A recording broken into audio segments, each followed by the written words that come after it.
Hey guys, and welcome back to another super fresh video. I'm Plan Eats. This is the Plan Eats YouTube channel bringing you unconventional vegan content, the kind of stuff that gets me into heaps of trouble.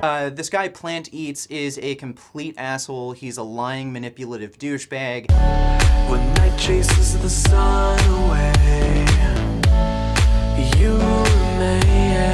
This video is a warning. It's a warning to all prospective and budding vegans. This video has got to be the most important video I've made for the internet, the magnitude of which cannot be overstated. If you're watching this video right now, you're either vegan going vegan, vegan curious, vegan adjacent, vegan trans, or maybe you're just bored. Whatever the case, you need to hear this. Let me just say it, you are at risk. Vegans are at risk. I mean, you'll hear 10 things from lots of people.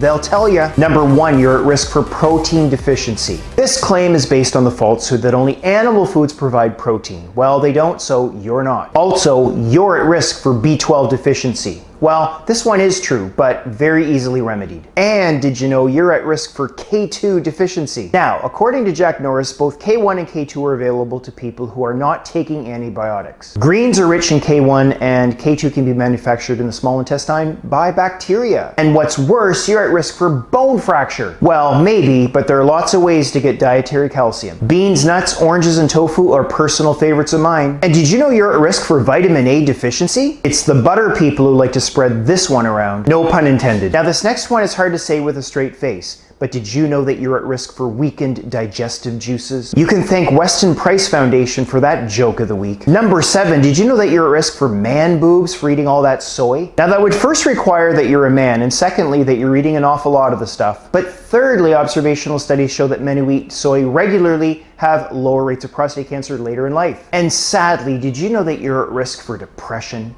I mean, I've never read a study that shows that eating greens, beans, nuts, and seeds is associated with depression.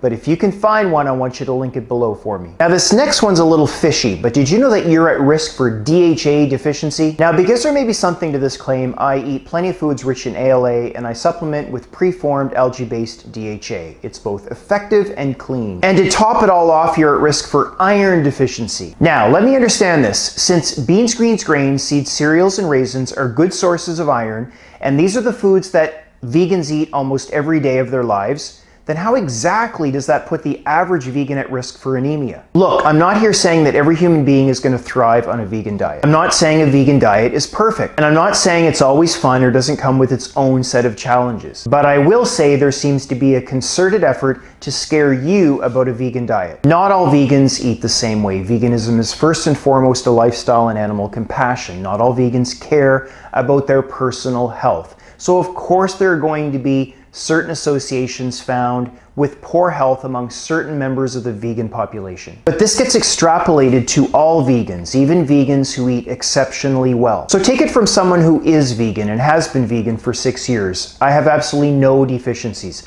I'm 52 and in excellent health. My blood work is ideal, not for my age, but for any age. And I attribute this largely to my diet. And we can't avoid the position of nearly every health authority on the planet that a vegan diet is both healthy and nutritionally complete for every stage of life. By nature, I'm a person who respects authority. I don't typically think that lay or uncredentialed people should get last word in most cases. But when it comes to veganism, vegans know best, especially those who've been practicing for a long time. We know we're fine. Many of us are not at risk. Many of us are thriving and doing quite well. Thank you very much. All right, guys, there's the video for today. So please leave a comment down below. Let me know what you think. Do you think that there is a concerted effort to scare people away from the vegan diet? Or do you think there's something justified in some of these claims? Weigh in down below. I want to hear from you.